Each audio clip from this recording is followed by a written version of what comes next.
Si une maison n'est pas construite par l'Éternel, ceux qui la construisent travaillent inutilement. Si une ville n'est pas gardée par l'Éternel, celui qui la garde, celui qui veille, il veille inutilement. Amen. Amen. Prions que Dieu veille sur tout ce que nous faisons.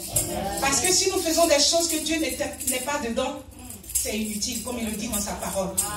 Amen. Amen. C'est une grâce et c'est un privilège de savoir que Dieu nous garde, de savoir que Dieu nous donne le privilège de lui confier ce que nous faisons. Nous allons l'acclamer parce qu'il est bon.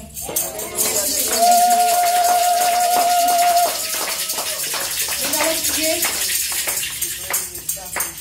parce que c'est lui qui a la parole de vie.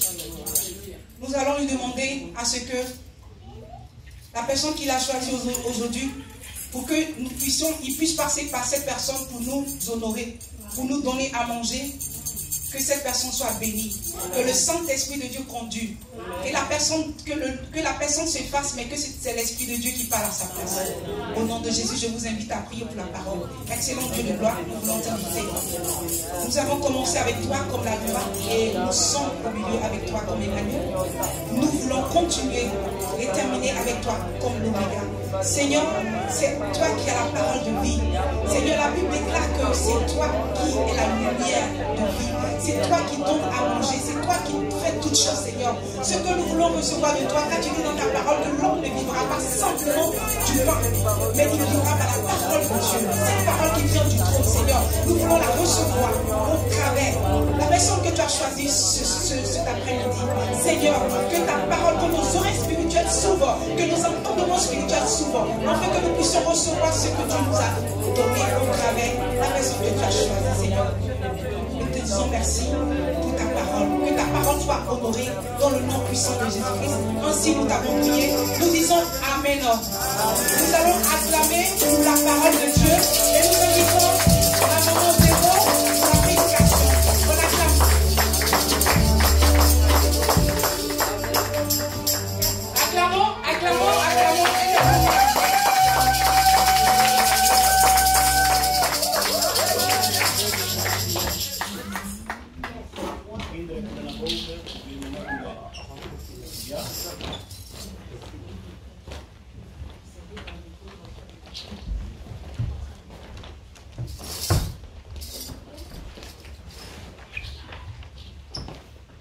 Shalom, shalom, peuple de Dieu.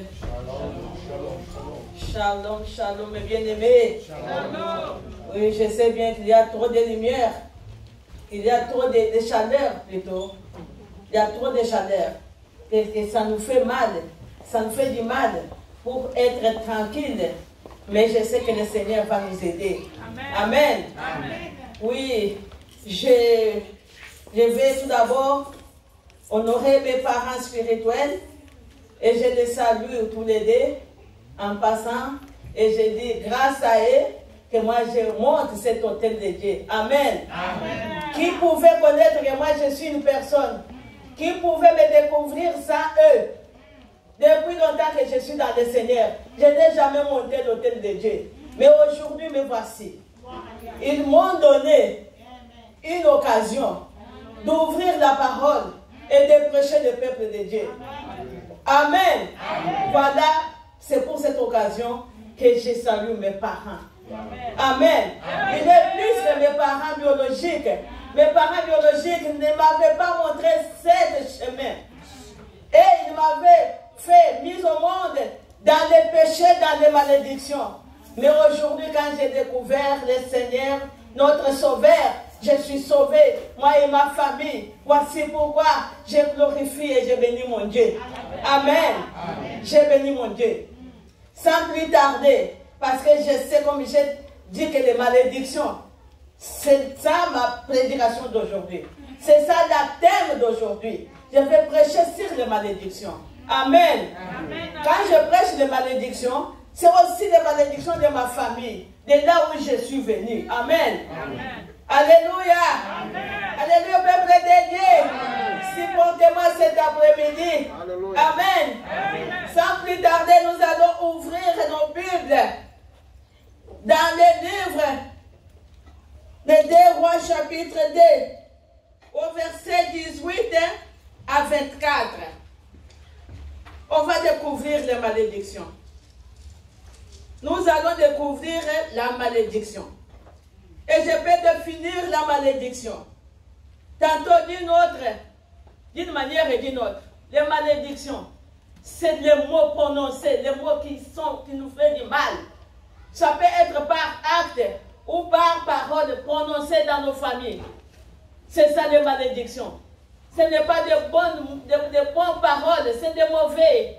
Parce que si c'était des bons, ça pouvait produire de bonnes choses en nous. Comme c'est des mauvais, non, ça produit toujours la mort, ça produit toujours des maladies. Les mauvaises paroles, ça produit même la stérilité dans nos familles, dans nos vies. Amen. Amen. Et je vais lire la parole sans plus tarder pour gagner le temps parce qu'on m'a dit c'est 45 minutes. Et dans 2 Rois, chapitre 2, au verset 18 à 24, la Bible déclare, lorsqu'ils firent des retours vers Élisée, qui était à Jéricho, il leur dit, ne vous avais-je pas dit de ne pas y aller? Les habitants de la ville dirent à Élisée, la ville est bien située, comme le voit mon Seigneur, mais l'eau est mauvaise et la terre ne produit rien. Il dit, apportez-moi un plat neuf et mettez-y du sel. Et ils lui apportèrent. Il alla vers la source de l'eau et jeta du sel en annonçant, voici ce que dit l'Éternel, je rends cette eau sainte et il n'en proviendra plus ni mort ni stérilité. Et l'eau est devenue nue, saine jusqu'aujourd'hui, conformément à la parole prononcée par Élisée. Amen. Amen.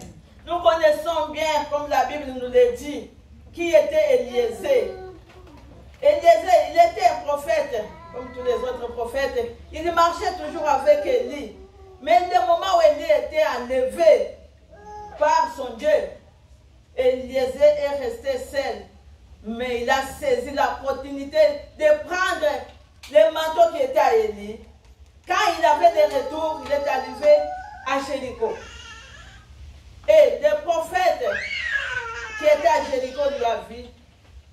Il est venu juste là où il était. Il lui a dit, où est ton maître? Il a dit, mon maître est parti. Et ils ont dit, non, nous allons chercher ton maître. Il a dit, non, n'allez pas, le maître ne plus. Ils sont allés à la recherche. La Bible me dit qu'il a fait 3 jours. Il n'a pas retrouvé. Ils sont de retour à Élisée, prophète, parce que c'était à Jéricho, qu'il leur dit, ici, notre ville est bien située, comme tu le vois. Mais Seigneur, mais l'eau est mauvaise et la terre ne produit rien. C'est la malédiction cachée. Amen. Amen. C'était la malédiction cachée. Et les gens qui habitaient là, comment ils ne savaient pas que leur ville était maudite? Des années qu'ils étaient là. Ils vivaient dans cette situation de malédiction, mais ils ne connaissaient pas. Jusqu'à ce qu'Élisée, de son retour, il les a révélés. Il a dit, donnez-moi un panier avec du sel. Je vais rendre votre ville saine et votre eau encore. Et dans votre ville, on n'aura pas de stérilité, on n'aura pas de mort. Amen. Amen. Parce qu'auparavant, ce n'était pas comme ça. Il y avait des morts dans leur pays. Il y avait des malédictions de toutes sortes. Des femmes stériles. Il y avait des morts. Il y avait même des hommes qui prenaient même des enfants, leurs enfants, propres enfants. Ils couchaient avec eux. Ils faisaient même les enfants avec ses enfants. Et les enfants aussi, de même sorte, ils faisaient ça à leurs parents. Ils ne connaissaient pas que c'était la malédiction. Ils vivaient dans la malédiction. Amen. Amen. Alléluia. C'est comme aujourd'hui. C'est comme aujourd'hui. Beaucoup d'entre nous vivent dans des malédictions sans le savoir. Parce qu'il y a quelque chose caché derrière les malédictions de la famille. Il y a quelque chose de caché. C'est comme dans la Bible aussi, qui nous dit aussi, surtout sur les malédictions cachées là. Surtout sur les malédictions cachées. Élisée qui dit encore, parce qu'il montait, il était à Jéricho, il montait. Quand il montait, il y avait des enfants, les jeunes garçons qui étaient dans la brousse, qui sortaient dans la ville. Ils se moquaient de lui. Et il lui dit, monte chauve, monte chauve. Élisée retourna les regarder. Il a dit, il les a maudits. Il les a maudits au nom de l'Éternel. Alors, des ours sortis de la forêt et déchirèrent 42 de ses jeunes. Amen. Amen. Alléluia. Bien-aimés, je vous dis toujours sur les malédictions. Faisons attention avec nos paroles. Même sur nos enfants. Même sur nos maris, même sur nos femmes. Ne prononcez pas des mots inutiles. Ne parlez pas de mots inutiles parce que ça ne produit rien. Ça va nous amener dans les malédictions. Les malédictions cachées n'est pas bon. Les malédictions cachées n'est pas bon. Même dans nos familles, il y avait des malédictions cachées. Même aujourd'hui, si tu n'es pas venu dans le Seigneur, ça te suit toujours. Ne dis pas parce que tu es venu en Europe. Comme moi qui vous parle, j'étais dans la malédiction de la famille. Parce que j'étais né dans une famille qui était de polygamie, qui était une famille de chefs coutumiers. Et quand moi, on m'a venu au monde, on devrait me faire marier avec un chef coutumier. C'est moi la première fille de sortir dans cette famille, ça c'est marier avec le chef coutumier. Je n'avais pas suivi l'ordre de leur malédiction. J'ai dit moi non. Moi non. Et les autres partaient. Mes tantes partaient dans les chefs coutumiers, sauf moi. Moi, c'était mon tour. Mon papa avait déjà fait. Il avait fait des alliances avec les autres chefs coutumiers pour moi. Mais quand le moment où il a entendu que moi, je me suis mariée avec un blanc, ils se sont fâchés, ils se sont étonnés. Dis pourquoi ça? Pourquoi ça? Quand nous on va mourir, qui va nous regarder? C'était une femme qui est de notre famille. Ok, c'était la malédiction. Dieu m'a sauvé.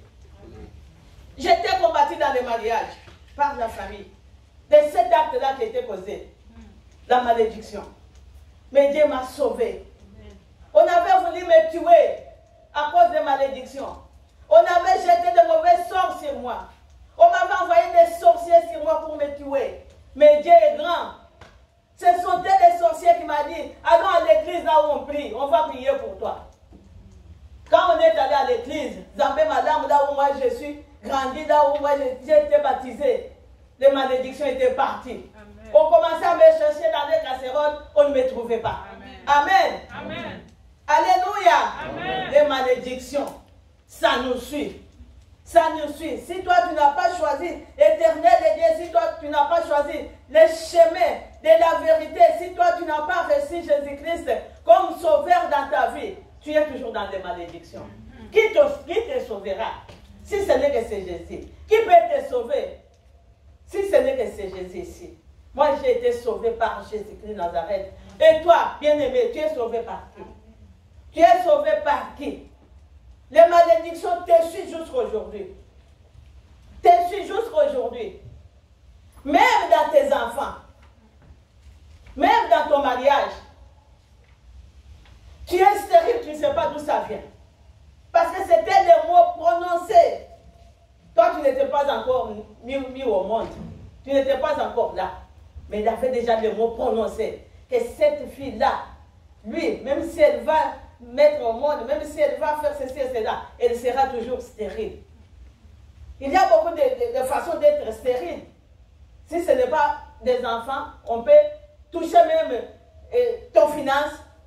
Tu fais tout, tu n'as pas de finances. On peut toucher même ton mariage. Aujourd'hui, tu es dans tel mariage. Demain, tu es par là. Demain, tu es par là. Après, demain, tu es par là. Et le mariage ne tient pas. Les malédictions. Qu'est-ce qu'on avait prononcé pour toi? Qu'est-ce qu'on avait fait pour toi? Malédiction cachée. Toi-même, tu avais fait quoi? Parce qu'il y a des autres familles. Les enfants courent derrière leurs parents. Ils prennent leur père et couchent avec. Comme j'avais vu, dans peu de temps dans les rayons sociaux, un enfant de 12 ans, que son père lui avait abusé, il avait couché avec son père. Il avait eu l'enceinte, mais on les avait arrêtés par la police. Quand ils sont allés dans la police, père et enfant, la police menace même l'enfant, la fille de 12 ans, enceinte. Moi, j'ai pleuré. J'ai dit non, ça c'est les malédictions, ce n'est pas l'enfant qui a cherché son papa, c'est le papa. Le problème, c'est le papa. Que le papa se demande d'où viennent ces malédictions. Si on regarde bien ces malédictions-là, il est venu de loin. Il est venu de loin. Que sa famille, on dit que toi, même tes enfants, tu vas coucher avec tes enfants. C'est ça qui s'est fait. Si nous regardons même dans la parole de Dieu, on va voir que les enfants de l'autre, qu'est-ce qu'ils ont fait? La Bible nous dit que les enfants ne peuvent pas voir la nudité de ses parents. Mais les enfants de l'autre, ils lui ont donné des boissons à leur père jusqu'à devenir ivres. À ce moment-là, ils ont profité de l'occasion de dormir avec leur père et d'avoir l'enceinte de leur papa. c'était la malédiction. C'était la mort. Les enfants là, que deviendra-t-il? Les enfants là qui vont naître, que deviendra-t-il? Les enfants de malédiction. Les enfants de malédiction. Et vous allez voir que dans la vie de ces enfants-là, quand ils ne connaissent pas l'Éternel, le Dieu le Tout-Puissant, ça sera problème sur problème. Amen. Amen. Ça sera problème sur problème, mes chers amis, mes chers mes bien-aimés, mes amis en Jésus-Christ. Oh, mes amis que j'aime beaucoup en Jésus-Christ, je vous dis la vérité. Il faut vérifier votre vie. La vie que tu vis là, ce n'est pas la vie que le Seigneur avait destinée pour toi. C'est qu'il y a quelque chose que toi tu ne connais pas. Il y a des malédictions cachées. Toi tu ne connais pas. Et les parents ne te le disent pas. Ils cachent tout. Ils connaissent d'où ça vient. Même quand tu vas aller dire chez les parents, comment moi je suis comme ça. Mais moi ça ne marche pas. Moi, pas de mariage. Mais il connaît, il avait vendu les mariages des enfants. Mais il ne parle pas. Il te dit seulement, maman, oui, hein, ça va aller, hein, maman, restez calme, hein, ça va aller. Non, dis la vérité à ton enfant pour qu'il puisse chercher la délivrance à Jésus-Christ. Amen. Amen. Dis la vérité aux enfants, c'est bien. Causer avec les enfants, c'est bien. Nous cachons. Nous cachons des malédictions pour ne pas dire à nos enfants, oh, les enfants vont parler parce que les enfants parlent beaucoup. Non, il faut causer, il faut dire la vérité.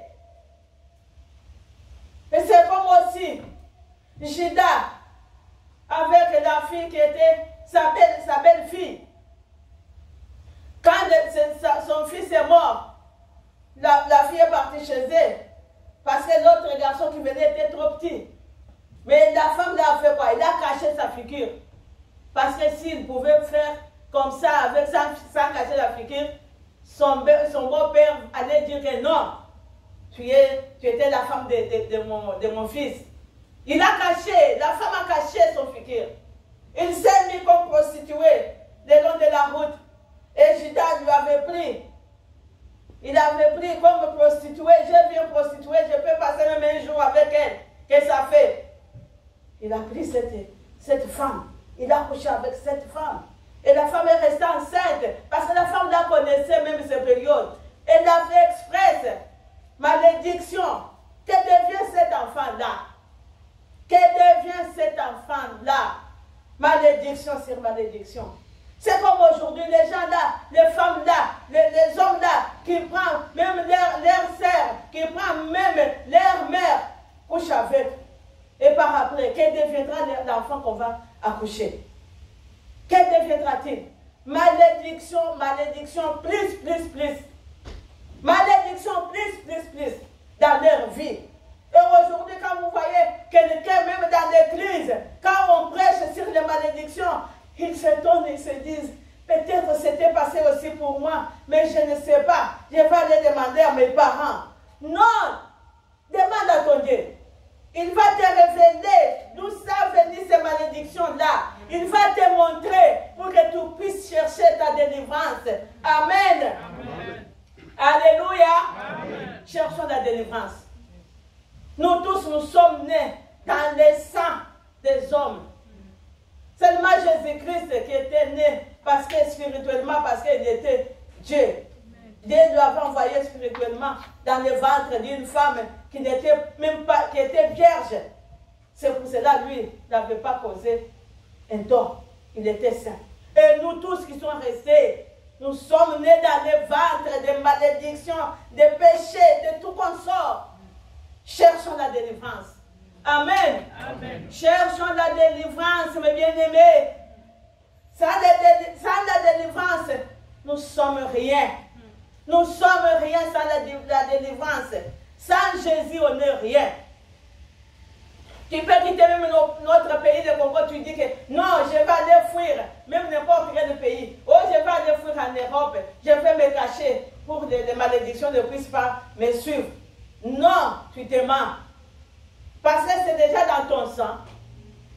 C'est déjà dans ton sang. Il traverse les eaux, il te suit jusqu'ici. C'est pour cela, cherchez la délivrance. Les sons, les distractions.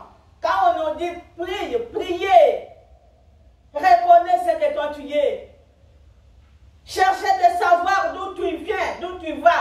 tu es qui? Qui sera cet enfant? La malédiction. Qui sera cet enfant? L'enfant maudit. Que fera l'enfant maudit dans cette vie? Il fera quoi? Il est maudit, il est déjà maudit dans sa vie. Il est maudit dans sa vie. Il peut devenir malfaiteur. Il peut devenir voleur. Même les noms là que l'enfant porte, est-ce que c'est un bon nom? Que faisait le nom là, celui son homonyme là? Qu'est-ce qu'il faisait même? Il était qui? Les malédictions des noms. Il était qui? Tu peux voir l'autre était les malfaiteurs. Il faisait que voler les choses d'autrui. Et l'enfant, les noms là qu'on a donnés, il commence aussi à voler les choses d'autrui. Commence à faire aussi le mal que les noms là faisaient. Après tu vas dire, mon enfant ici, je vois que ça ne va pas. Hein? Il faut que je cherche les pasteurs. Hein? Non, il faut que j'aille chez pasteur Gida. Hein? Il faut que j'aille chez pasteur Ricky. Parce que ça ne va pas à ma maison. Ça ne va pas. Hein? Ça ne va pas. L'enfant ne dort même pas la nuit à la maison. Il est toujours à l'extérieur. Toujours avec les enfants ici, les Surinamiens. Qu'est-ce que l'enfant cherche à l'extérieur? C'était les noms, les malédictions des noms. Là où l'enfant est venu. Qui était? Dans quel clan? Dans quelle famille il est sorti? Il faut chercher à savoir. Il faut chercher à savoir. Chaque ville a ses malédictions. C'était comme Jéricho. Il avait ses malédictions. Cachées même. Et on ne savait pas, on n'avait pas découvert ça. Des années et des années, ils vivaient dans les malédictions. Le pays ne produisait rien. Il y avait des stériles. Il y avait des morts, des maladies graves même. Mais à partir du moment où le prophète Eliezer avait prié, avait pris du sel, il avait saisonné la source, à ce moment-là, la vie est arrivée dans cette ville. Amen. Amen. Alléluia. Amen. Cherchons la délivrance. À ce moment-là, tu auras la vie. Tu auras la vie dans ta maison. Tu auras la vie dans ton foyer. Tu auras la vie dans ton entreprise. Amen. Amen. Alléluia. Amen. Il y a même des gens là, les femmes et les hommes, vous les voyez stériles. Oh, vous les voyez, ils avaient quoi dirais-je, ils ne se marient pas. Oh, lui, comment? Hein? Jusqu'alors, il ne se marie pas. Est-ce qu'il ne voit pas les femmes? Est-ce qu'il ne voit pas les hommes? Qu'est-ce qui se passe? Demandez bien. Pourquoi ça? La stérilité entre aussi là. Quand est-ce qu'il va mettre au monde? Il laissera quoi sur cette terre? Et d'abord, peut lui surprendre. Il ne laissera rien. Parce qu'il vivait dans les malédictions de la famille. Amen. Amen. Il cherche à couper les cordons ombilicales de la famille. Non, c'est des malédictions. Il faut les couper. Oui. Il y a des autres qui ne peuvent pas même faire même un voyage. Parce qu'ils sont liés. Hein? Ton père, ton grand-père, est-ce qu'il était venu ici en Europe? Toi, tu viens en Europe. Il t'avait donné l'autorisation de venir en Europe. Tu as volé. Tu as volé la limite. Tu es venu en Europe. Quand tu es en Europe, tu restes là, tu penses que tu es bien. Tu n'es pas bien quelque part, tu es lié. Tu es lié. Il y a une liaison entre toi et la famille. Les autres commencent à dire, lui, elle est partie. Hein. Elle est partie. Hein. Elle pense qu'elle est en Europe. Elle est ici. Elle est ici. En Europe, là, il fera quoi? Il fera quoi? Mais toi qui es dans le Seigneur, toi qui as connu, qui as découvert les malédictions de ta famille, tu es délivré par le nom de Jésus-Christ. Amen. Amen. Amen. Notre Dieu nous a délivrés. Amen. Notre Dieu a coupé ces liens-là. Ces limitations, Dieu a coupé. Amen. Ces limitations-là, il a coupé. Tu n'es pas limité. Tu peux aller n'importe où parce que tu es dans le Seigneur. Amen. Amen. Oui, bien aimé, il y a encore des malédictions, autres malédictions que je peux te dire encore. Les malédictions sans cause. Il y a aussi des malédictions sans cause. Ça, on peut le voir encore.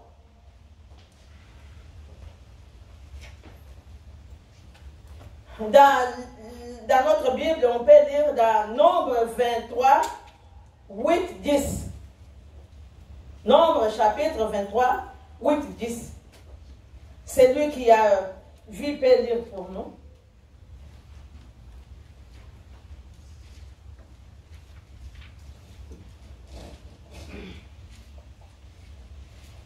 Amen. Amen. Nous sommes dans Nombre chapitre 23, verset 8 à 10. La Bible dit: Comment pourrais-je maudire celui que Dieu n'a pas maudit? Comment pourrais-je être irrité quand l'Éternel n'est pas irrité? Je le vois du sommet de rochers, je le contemple du haut de collines. C'est un peuple qui habite à part et qui ne fait pas partir des nations. Qui peut compter la poussière de Jacob et dire à quel nombre correspond le quart d'Israël? Que je meure de la mort de juste et que ma fin soit semblable à la leur. Telle est la parole du Seigneur. Amen. Oui, bien aimé, ici c'est la malédiction sans cause. Parce que Balak, là, c'était roi de leur pays là où il était, de Moabit, si je ne suis pas trompé. Il a appelé Balaam. Balaam, venez maudire ces peuples qui sont venus vers nous. Ces peuples d'Israël qui se trouvent sur la limite de l'Amon, à l'extrême frontière. Viens maudire Jacob. Et Balaam lui dit: comment pourrais-je maudire celui que Dieu n'a pas maudit? Comment pourrais-je être irrité quand l'Éternel n'est pas irrité? Amen. Amen. Mes bien-aimés, quand vous êtes là, marche tête haute. Il n'y a personne qui peut te maudire toi qui es dans le Seigneur. Amen. Il n'y a personne qui peut dire des mal et des mauvaises choses pour toi. Parce que toi, tu es caché dans le sang de Jésus-Christ. Amen. Amen. Même sur tes enfants, même sur tes biens, personne ne peut pas te maudire. Parce que quand il va te maudire, il va attendre toi, il ne fera pas des effets sur toi. Il va dire comment? J'ai beaucoup maudit cette femme, j'ai beaucoup maudit cet homme, et je ne vois rien qui se produit en lui. Il est toujours souriant, il est toujours bien, il ne tombe pas malade. Ses enfants sont bien. Il n'y a rien de mal en lui, parce que Dieu te garde. Amen. Amen. Les malédictions sans cause, ça ne produira rien en toi. Vous voyez, Balaam, on l'avait appelé: venez maudire les enfants d'Israël, Jacob. Toi, tu vas maudire Jacob, tu es qui? Tu vas maudire Israël, toi, tu es qui? Ça ne peut pas tenir. Les enfants qui est gardé bien par notre Dieu, le peuple qui est gardé bien par le Seigneur. Même quand nous prions toujours, nous mettons Israël dans les mains du Seigneur Jésus-Christ. Mais nous ne sommes pas à Israël, c'est par alliance. Mais comment toi tu peux maudire Éternel, tu peux maudire Israël dans tes prières? Ça ne tiendra pas. Amen. Amen. Comment toi tu peux prier et maudire Israël? Ça ne tiendra pas. Ça ne tiendra pas, mes bien-aimés. Ça ne tiendra pas. C'est comme toi et moi. Comment on peut maudire notre papa Judas? Comment on peut maudire notre papa Riki? Toi, tu es qui? Ils sont des loin de Dieu. C'est Dieu qui les a choisis. Nous sommes en bas de leur onction. C'est là où nous vivons. S'il a du mal, cherche ton pasteur. Cause, parle avec eux. Pour que Dieu puisse te bénir. Amen. Amen. Ne gardez pas dans ton cœur. Ne murmurez pas. Viens, dis la vérité. Et Dieu qui voit dans les secrets, Dieu te bénira. Amen. Amen. La Bible nous dit, la Bible nous éclaire. Même ton enfant à la maison, surtout nous les mamans, nous avons cette habitude de dire le mal sur nos enfants. Il a une autre femme qui est la femme hollandaise. Elle a parlé mal avec sa fille de 16 ans, je pense. fille est sortie, on a tamponné la fille est décédée. À cause de la parole. Si elle n'avait pas prononcé ces paroles, l'enfant ne pouvait pas sortir de la maison. L'enfant pouvait rester à la maison, à regarder même la télé, à dormir, même à lire les brochures. Mais la maman a prononcé des paroles sur l'enfant. L'enfant est parti et le diable qui est partout, qui a tendu les pièges partout, l'enfant est parti. On a tamponné l'enfant. L'enfant est parti, il est mort. Et l'enfant commence à dire, oui, si je n'avais pas parlé avec ma fille, elle ne pouvait pas trouver la mort. C'est moi qui est coupable. Même si je fais quoi, même si on arrête, c'est lui qui l'a tamponné. Est-ce que mon enfant ne reviendra pas encore? Tu vois quelqu'un qui ne connaît pas le Seigneur. Un païen. S'il était dans le Seigneur, il ne pouvait pas. Elle ne pouvait pas plutôt parler de mal avec sa fille. Il ne pouvait pas même dire à la fille, pars. Non. Non. Elle pouvait dire à sa fille, viens, on va causer. Je suis ta maman. C'est comme si, c'est comme ça. C'est comme ça une bonne mère. Elle a laissé l'enfant dans les mains de Satan. Et de Satan s'enrichit avec son enfant. Mais bien aimés, faisons attention sur les paroles que nous prononçons à nos enfants. Sur les paroles que nous prononçons même à nos maris. Parce que le diable est rusé. Le diable n'est pas loin de nous. Avec ces paroles, ça va produire des malédictions sur la famille. Les paroles que nous prononçons, nous les parents. Nous les parents, nous donnons accès à Satan à cause de nos paroles. Qu'est-ce que toi tu prononces? Qu'est-ce que toi tu parles avec tes enfants? Qu'est-ce que toi tu parles à ton mari? Qu'est-ce que ton mari te parle? Nous contrôlons notre acte. Contrôlons nos paroles, les paroles qui sortent dans nos bouches, pour que ça ne puisse pas nous causer des torts.